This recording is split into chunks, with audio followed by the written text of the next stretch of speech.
Hello everyone, welcome to test quiz. Test quiz में आपका स्वागत है। हमने चैप्टर पढ़ा था अनुवांशिकी एवं विभिन्नता का, ठीक है। हेरिडिटी एंड वेरिएशन का जो चैप्टर हमने पढ़ा है उसके हम कुछ क्वेश्चंस देखेंगे, वस्तुनिष्ठ प्रश्न देखेंगे, एमसीक्यू देखेंगे, ठीक है। ये क्वेश्चन हम इसलिए देख रहे हैं क्योंकि आपने जो ये चैप्टर स्टडी किया है उसको आपने कितने अच्छे से पढ़ा है, ठीक है, कितने अच्छे से इसको समझा है, कितने अच्छे से इसके टर्म्स को, इसके टॉपिक को समझा है। इसलिए हम आपके सामने कुछ क्वेश्चंस लेके आए हैं ताकि आपको अगर कुछ भी डाउट हो तो इस क्वेश्चन के जरिए वो क्लियर हो सके, ठीक है। तो हम स्टार्ट करते हैं क्वेश्चन 1 से। संतान में गुण पहुंचते हैं, ठीक है। यहाँ बात हो रही है गुणों की, लक्षणों की, मीन्स कैरेक्टर की, जो जनक से उनके संतानों में जाते हैं, उनके आगे दर पीढ़ी जाते हैं, ठीक है। तो संतान में गुण पहुंचते हैं, उसका कारण क्या है, ठीक है। तो मतलब किसके द्वारा पहुंचते हैं, यहाँ पे पूछ रहा है संतान में जो गुण है, जो कैरेक्टर्स है, वो किसके द्वारा पहुंचते हैं। तो ऑप्शन ए है प्रोटोप्लाज्म द्वारा, ऑप्शन बी है जीन्स द्वारा, ऑप्शन सी है लिंकेज द्वारा और ऑप्शन डी है म्यूटेशन द्वारा, ठीक है। तो आपको ये समझना है कि जो गुण है उसके वाहक कौन है, उसके कैरियर कौन है, ठीक है। तो हमने गुणसूत्र पढ़ा है। गुणसूत्र में बहुत सारे मतलब कई जीन्स प्रेजेंट होते हैं जो गुणों को, लक्षण को कंटेन करते हैं, मतलब उसके कैरियर होते हैं, और जो पीढ़ी दर पीढ़ी उन्हीं गुण के, उन्हीं जीन्स के, उन्हीं कारक के जाने के कारण उनमें वो लक्षण, वो कैरेक्टर प्रदर्शित होते हैं, मतलब शो होते हैं। तो संतान मतलब कि जनक से संतान में जो गुण, जो कैरेक्टर, जो प्रॉपर्टीज जाते हैं, उसका जो वाहक है, जो कैरियर, वो कौन होता है, जीन्स द्वारा। तो यहाँ पे जो आपका आंसर क्या होगा, ऑप्शन बी जीन्स द्वारा, क्योंकि जो जीन्स होते हैं, जीन्स को हम क्या बोलते हैं, कारक ना।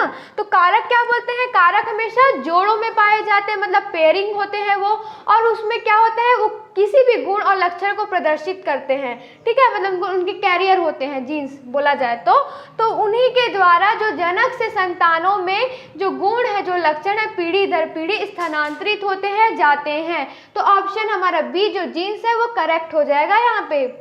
अब आगे बढ़ते हैं, क्वेश्चन 2 देखते हैं। तो क्वेश्चन 2 हमारे पास है, माता पिता से संतान में भिन्नता आने को क्या कहते हैं, ठीक है।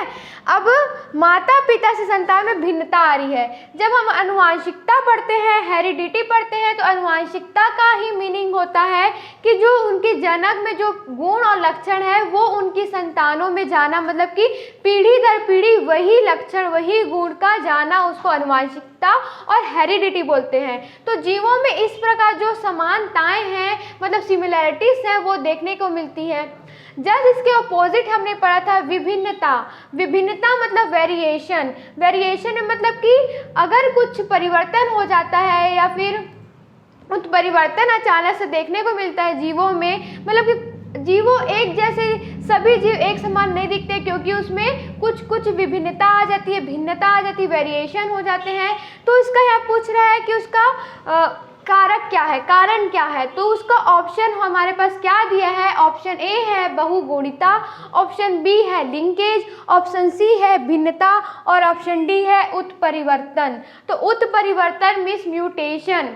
उत्परिवर्तन क्यों होता है, अगर जो आपका अनुवांशिकी पदार्थ है, अनुवांशिक पदार्थ है, ठीक है, जेनेटिक मटेरियल से, जैसे क्रोमोसोम, गुणसूत्र की बात कर रहे हैं, या फिर उसके जो कारक, जो गुण और लक्षण को कैरी करता है, ठीक है, उसकी बात करें, तो अगर उसकी संख्या में, मतलब नंबर्स में, ठीक है, नंबर्स में, या फिर उनकी स्ट्रक्चर में, संरचना में, या फिर उनकी व्यवस्था, जिस क्रम में वो अरेंज रहते हैं, अगर उसमें परिवर्तन, चेंजेस हो जाते हैं, मतलब कि स्वाभाविक, मतलब कि वैसी ऑब्वियस सी बात है कि उसमें चेंजेस होने के कारण जो उनके गुण और लक्षण है उसमें भी चेंजेस हो जाएंगे, उसमें भी अंतर देखने को मिलेंगे। इससे क्या होगा, जीवों में जो अंतर देखने को मिलेगा उनके गुण और लक्षण में, और नए गुण का विकास हो जाएगा, नए गुण की उत्पत्ति हो जाएगी। मतलब बेसिकली क्या हो रहा है, उसके जो जेनेटिक मटेरियल से अनुवांशिक पदार्थ में चेंजेस और परिवर्तन होने से नए गुण की उत्पत्ति हो रही है, मतलब भिन्नता आ रही है, वेरिएशन आ रही है। तो उसका कारण होगा यहाँ पर हमारा जो ऑप्शन डी है उत्परिवर्तन, मीन्स म्यूटेशन। तो इसका आंसर माता पिता संतान में भिन्नता आने को कहते हैं उत्परिवर्तन मीन्स म्यूटेशन। इसका करेक्ट आंसर हो जाएगा ऑप्शन डी उत्परिवर्तन। अब आगे बढ़ते हैं क्वेश्चन 3।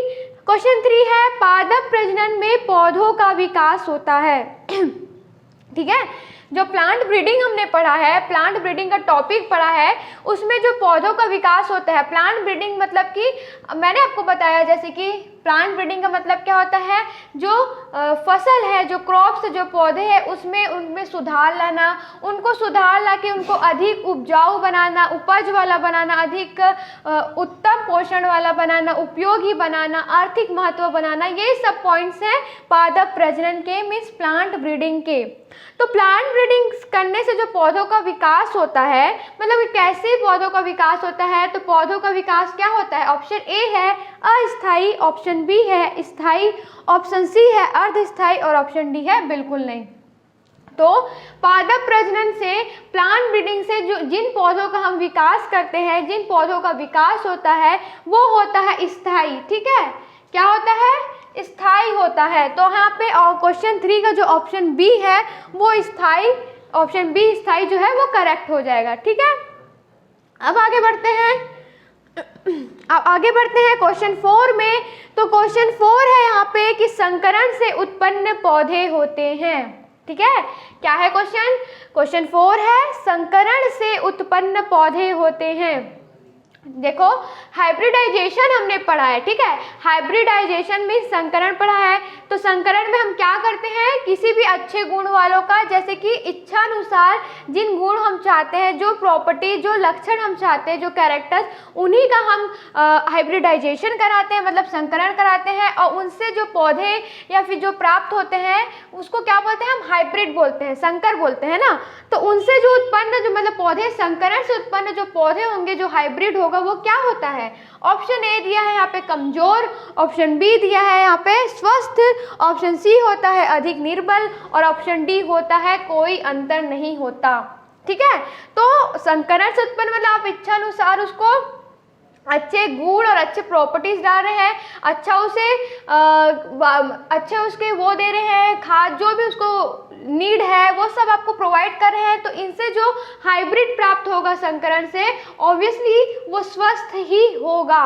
ठीक है, तो क्वेश्चन 4 का जो ऑप्शन बी है स्वस्थ, वो करेक्ट हो जाएगा। मतलब कि संकरण से उत्पन्न जो पौधे होते हैं वो क्या होते हैं, स्वस्थ होते हैं। ठीक है, अब आगे बढ़ते हैं, क्वेश्चन 5 है पैतृक गुणों का स्थानांतरण एक पीढ़ी से दूसरी पीढ़ी में होता है। ठीक है, क्या क्वेश्चन है, जो पैतृक गुण होते हैं का स्थानांतरण एक पीढ़ी से दूसरी पीढ़ी में होता है, यहाँ पे पूछ रहे हैं किसके द्वारा। ठीक है, क्वेश्चन पूछ रहा है, अब मैंने बताया था कि जो जनक होते हैं, जनक से उनकी संतान होती है। ठीक है, तो संतान में क्या होते हैं, जनक के समान गुण और लक्षण आते हैं, इसी को तो आनुवांशिकता बोलते हैं ना, इसी को ही हेरिडिटी बोलते हैं। तो पूछ रहे हैं कि जो उनके गुण है, जो उनके लक्षण है, वो किसके द्वारा जा रहे हैं पीढ़ी दर पीढ़ी, किसके द्वारा, उनको कौन वाहक है, उनका कौन कैरियर जो पीढ़ी दर पीढ़ी उन लक्षणों को, उन कैरेक्टर को पहुंचा रहा है, जिससे जीवों में जो सिमिलैरिटीज है वो देखने को मिल रही है। तो ऑप्शन ए यहाँ पे दिया है क्रोमोसोम्स द्वारा। क्रोमोसोम्स द्वारा मतलब कि गुणसूत्र द्वारा, जो एक जेनेटिक मटेरियल है, आनुवांशिक पदार्थ है। ऑप्शन बी है माइटोकॉन्ड्रिया द्वारा। माइटोकॉन्ड्रिया क्या होता है, माइटोकॉन्ड्रिया क्या होता है, कोशिकांग होता है। कोशिकांग होता है मतलब कि कोशिका का अंग है जो कोशिका में पाया जाता है। इसका क्या फंक्शन है, इसका क्या कार्य है, तो माइटोकॉन्ड्रिया को क्या बोलते हैं, ऊर्जा का घर। ठीक है, पावर ऑफ द सेल बोलते हैं माइटोकॉन्ड्रिया का, क्योंकि वो एनर्जी प्रोवाइड करता है, एनर्जी इसमें स्टोर्ड रहता है। तो ऑप्शन सी है क्रोमोप्लास्ट द्वारा। ठीक है, क्रोमोप्लास्ट मतलब कि क्या है, एक वर्णक हो गया ये एक। ठीक है, अब ऑप्शन डी है इनमें से कोई नहीं। तो मैंने आपको जैसे बताया और आपने स्टडी जैसे किया है कि जो क्रोमोसोम, जो गुणसूत्र होते हैं वो क्या है, एक जेनेटिक मटेरियल है, आनुवांशिक पदार्थ है, जो जिसमें जो जीन्स जो रहते हैं, वो जीन्स रहते हैं, उसमें जो कारक होते हैं, जो गुणों और लक्षणों को कैरी करते हैं, उसमें जो प्रदर्शित करते हैं।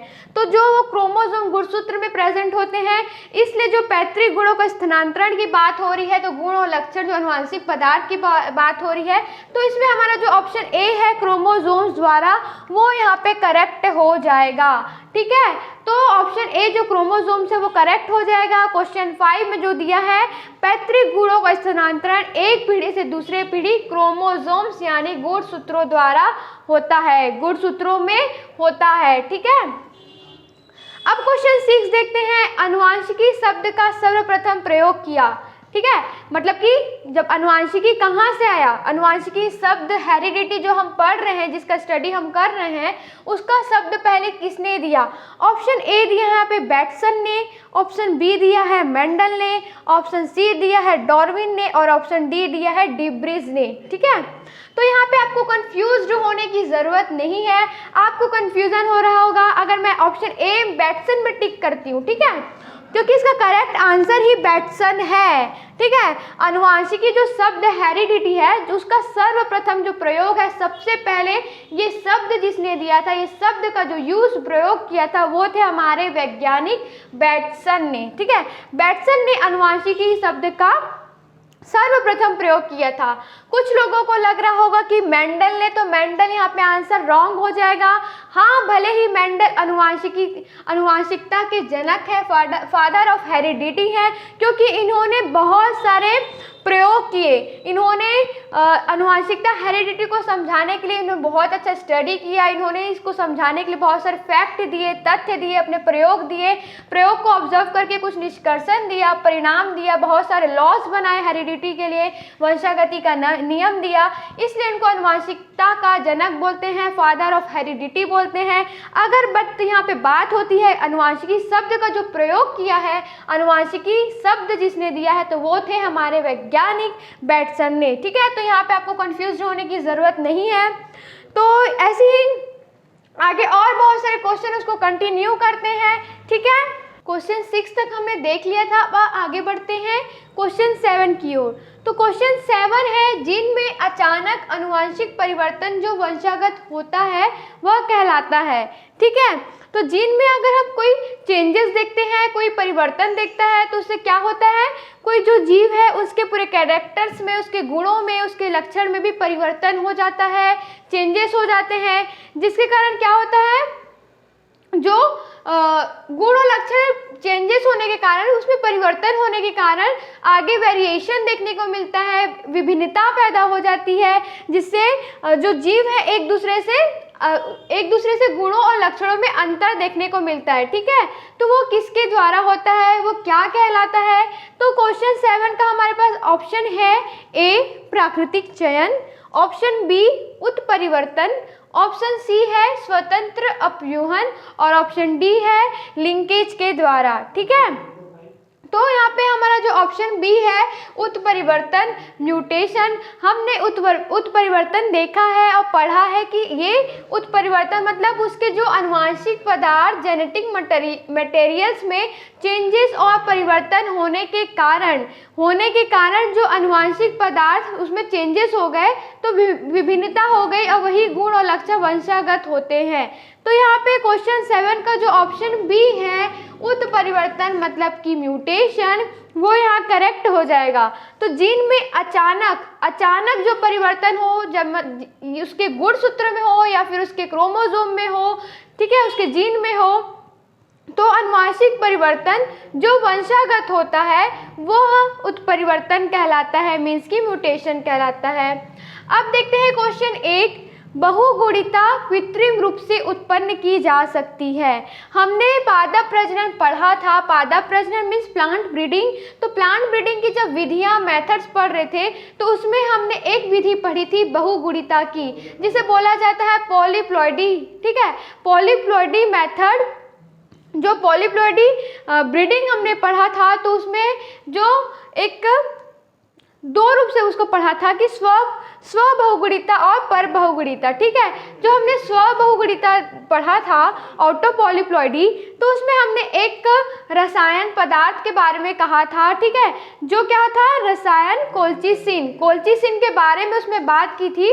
तो कोल्चिसिन क्या है, एक रसायन है जो क्या करता है, जो बहुगुणिता के लिए, बहुगुणिता क्या होती है, गुणसूत्र के सेट में अगर वृद्धि हो जाए तो उसे पॉलीप्लॉइडी बहुगुणिता बोलते हैं, ठीक है।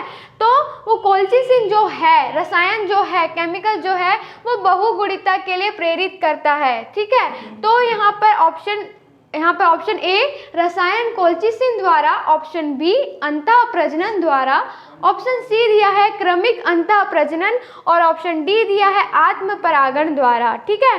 तो जब हमने पॉलीप्लॉइडी का स्टडी कर लिया है तो उसमें हमने पढ़ा था रसायन कोल्चिसिन द्वारा। जो एक कोल्चिसिन क्या है, कोल्चिसिन एक रसायन है, एक केमिकल है जो बहुगुणिता को प्रेरित करता है, पॉलीप्लॉइडी को प्रेरित करता है।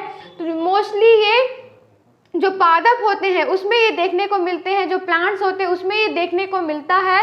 तो जो कृत्रिम रूप से होता है, कृत्रिम रूप से कौन है, कोल्चिसिन ही है रसायन। इसलिए यहाँ पे जो क्वेश्चन 8 का ऑप्शन ए है रसायन कोल्चिसिन द्वारा, वो करेक्ट हो जाएगा। तो इसका आंसर होगा कि बहुगुणिता कृत्रिम रूप से रसायन कोल्चिसिन द्वारा उत्पन्न की जा सकती है, ठीक है। अब आगे बढ़ते हैं, देखते हैं क्वेश्चन 9। क्वेश्चन 9 दिया है आनुवांशिकता है, ठीक है। आपको यहाँ पे आनुवांशिकता मीन्स हेरिडिटी को डिफाइन करना है, परिभाषित करना है कि आनुवांशिकता है। तो ऑप्शन ए में दिया है एक पीढ़ी से दूसरी पीढ़ी जीव द्रव्य का संचरण, ठीक है। एक पीढ़ी से दूसरी पीढ़ी जीव द्रव्य का संचरण मीन्स प्रोटोप्लाज्म का संचरण बोल रहे हैं। ऑप्शन बी है विभिन्नता का संचरण, वेरिएशन का संचरण।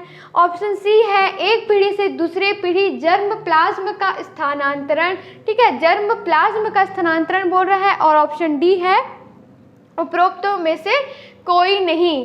तो आनुवांशिकता को आपको डिफाइन करना है, परिभाषित करना, तो ऑप्शन जो सी है, तो आनुवांशिकता में जर्म प्लाज्म का स्थानांतरण होता है पीढ़ी दर पीढ़ी, ठीक है। तो ये ऑप्शन हमारा जो सी है, आनुवांशिकता क्या है, आनुवांशिकता है तो एक पीढ़ी से दूसरी पीढ़ी जर्म प्लाज्म का स्थानांतरण। तो हमारा क्वेश्चन 9 का जो ऑप्शन सी है वो यहाँ पर करेक्ट हो जाएगा। अब क्वेश्चन 10 देखते हैं। तो क्वेश्चन 10 दिया है जो संकरण हाइब्रिड पौधे अधिक अच्छे व लाभदायक होते हैं क्योंकि, ठीक है, उसका कारण बताना है। जो संकरण हाइब्रिडाइजेशन के बाद जो हमें नेक्स्ट पीढ़ी जो मिलती है, जो वो क्या होता है, संकर हाइब्रिड होते हैं, ठीक है। तो हाइब्रिड पौधे अधिक अच्छे व लाभदायक होते हैं, ठीक है। तो अच्छे और लाभदायक क्यों होते हैं? तो ऑप्शन ए दिया है समयुग्मजीय लक्षणों के कारण, ऑप्शन बी दिया है कमजोर माता पिता के कारण, ऑप्शन सी दिया है विषम युग्मजीय और संकर ओज के कारण, और ऑप्शन डी दिया है उपरोक्त सभी लक्षणों के कारण, ठीक है। तो जो हमारा ऑप्शन सी है विषम युग्मजीय और संकर ओज के कारण, अगर दो डिफरेंट जो जनक होते हैं उसके पेरेंट्स होते हैं तो उनके दो अलग अलग गुण मतलब कैरेक्टर प्रॉपर्टीज को लक्षण को लेकर जो हम अपने इच्छा अनुसार जो प्रॉपर्टीज और लक्षण उसमें चाहते हैं हाइब्रिड में, ठीक है, उन दोनों को लेकर ही हम संकरण कराते हैं, हाइब्रिडाइजेशन करवाते हैं, ठीक है। मतलब वो क्या होते हैं, उससे जो नेक्स्ट पीढ़ी में जो उसकी संतानें मिलती है वो क्या होती है, हाइब्रिड होती है, मतलब विषम युग्मजीय होती है। विषम युग्मजीय मतलब कि वो अलग अलग जनक से आए हैं, ठीक है। और क्या होता है संकर ओज, संकर ओज मतलब कि मैंने आपको बताया था संकर ओज क्या होता है, जिसमें जो उसकी संतान होती है वो अपने जनक की कंपेयर में बात की जाए उसकी अपेक्षा क्या होता है उसमें अधिक बलशाली होंगे, या फिर उनके गुण और लक्षण की अगर बात की जाए तो उससे अधिक अच्छे होते हैं, ठीक है। तो यहाँ पे जो ऑप्शन सी है विषम युग्मजीय और संकर ओज के कारण वो करेक्ट हो जाएगा, क्योंकि हाइब्रिडाइजेशन में जो हाइब्रिड पौधे होते हैं वो अच्छे और लाभदायक इसलिए होते हैं क्योंकि वो विषम युग्मजीय होते हैं, ठीक है। और क्या होते हैं संकरण ओज के कारण वो अच्छे और लाभदायक होते हैं हमारे हाइब्रिड, ठीक है। अब नेक्स्ट आगे बढ़ते हैं। यहाँ पे दिया है क्वेश्चन 11 आनुवंशिक लक्षण की इकाई है, ठीक है।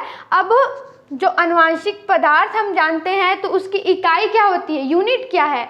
तो ऑप्शन ए दिया है गुणसूत्र मीन्स की क्रोमोसोम, ऑप्शन बी दिया है जीन, ऑप्शन सी है न्यूक्लियोप्रोटीन और ऑप्शन डी है आरएनए, ठीक है। तो गुणसूत्र क्रोमोसोम हम जानते हैं, तो गुणसूत्र क्रोमोसोम में बहुत, वो एक जेनेटिक मटेरियल है, मतलब आनुवांशिक पदार्थ है, ठीक है। तो उसमें गुणसूत्र में बहुत सारे जो जीन होते हैं वो प्रेजेंट होते हैं, ठीक है। और अलग अलग गुण और लक्षण को दर्शाने के लिए जो उसका कारक होते हैं, उस जिसे ही जीन कहा जाता है, वो लक्षण और गुणों को शो करता है जीन, तो वो किस में प्रेजेंट होते हैं? गुणसूत्र में होते हैं। तो ये क्या होती है? एक आनुवांशिक पदार्थ की इकाई होती है जो पीढ़ी दर पीढ़ी स्थानांतरित होती है, जिससे जो जीव होते हैं उसमें सिमिलैरिटीज, मतलब कि समानताएं और विभिन्नताएं भी देखने को मिलती हैं इसी जीन के कारण, ठीक है। तो सबसे जो आनुवांशिक लक्षण की जो इकाई कहे, जो उसको निर्धारित करती है, किसी भी लक्षण और गुणों को उसको शो करती है, रिप्रेजेंट करती है, तो वो होती है जीन। तो क्वेश्चन 11 का जो ऑप्शन बी है जीन, वो यहाँ पे करेक्ट हो जाएगा। तो आनुवांशिक लक्षण की जो इकाई होती है वो होती है जीन, ठीक है। अब आगे बढ़ते हैं, क्वेश्चन 12 को देखते हैं। तो जो क्रोमोसोम्स पर स्थित आनुवांशिक इकाई को कहते हैं, ठीक है। यहाँ पर भी फिर वही रिपीट है क्वेश्चन कि क्रोमोसोम पर स्थित, वहाँ पे बोल थे आनुवांशिक लक्षण की इकाई, तो लक्षण को तो शो जीन ही करता है ना, मतलब कि आनुवांशिक को मतलब लक्षण जो होते हैं, कैरेक्टर्स जो होते हैं, जो गुण जो जीव प्रेजेंट करता है, वो उसके कहाँ पर स्थित रहता है? कारक, उसको कारक ही उसका शो करता है। तो कारक को हम जीन बोलते हैं, जो उसके गुणसूत्र यानी क्रोमोसोम पर प्रेजेंट होते हैं। तो जो ऑप्शन 12 है वो सिमिलर है क्वेश्चन 11 के जैसे, बस उसके थोड़े वर्ड्स को चेंज कर दिए हैं कि क्रोमोसोम पर स्थित जो आनुवांशिकी की इकाई है, ठीक है, यूनिट है, उसको क्या कहते हैं? तो ऑप्शन ए है जीन, ऑप्शन बी है आरएनए, ऑप्शन सी है एडेनाइन और ऑप्शन डी है न्यूक्लियोप्रोटीन, ठीक है। तो जीन ही आनुवांशिक पदार्थ, जेनेटिक मटेरियल की इकाई होती है, यूनिट होती है, जो किसी भी मतलब जीव की लक्षण और गुणों को शो करता है, वो उसमें ही प्रेजेंट होते हैं। तो वो किसके द्वारा प्रदर्शित होते हैं, किसके द्वारा रिप्रेजेंट होते हैं? तो जीन के द्वारा ही होते हैं। इसलिए क्रोमोसोम जो हो, क्रोमोसोम पर स्थित जो आनुवांशिक इकाई होती है, यूनिट होता है, वो जीन ही होता है, ठीक है। तो ऑप्शन ए जो क्वेश्चन 12 का जो ऑप्शन ए है जीन, वो यहाँ पर करेक्ट हो जाएगा। तो क्रोमोसोम पर स्थित आनुवांशिकी इकाई को जीन कहते हैं, ठीक है। अब इसके आगे के क्वेश्चंस को कंटिन्यू करते हैं। तो ये सब क्वेश्चन रिलेटेड थे हमारे आनुवांशिकी एवं पादप प्रजनन को जो हमने चैप्टर पढ़ा है, हेरिडिटी एंड प्लांट ब्रीडिंग का जो चैप्टर हमने स्टडी किया है उससे ही रिलेटेड, ठीक है। अगर आपने इसे बहुत अच्छे से पढ़ा है, स्टडी किया है, समझा है, तो आपको ये सब क्वेश्चंस बनने ही चाहिए और बनेंगे ही, ठीक है। तो ऐसे ही क्वेश्चंस मैं आपके लिए लाते रहूँगी ताकि आपके जो टॉपिक्स हैं वो क्लियर होते रहे, आपके जो इससे रिलेटेड जो प्रॉब्लम्स हैं वो सॉल्व होते रहे, ठीक है। तो मिलते हैं आपसे नेक्स्ट क्लास में, नेक्स्ट लेक्चर में। तब तक के लिए stay blessed, stay home. Thank you.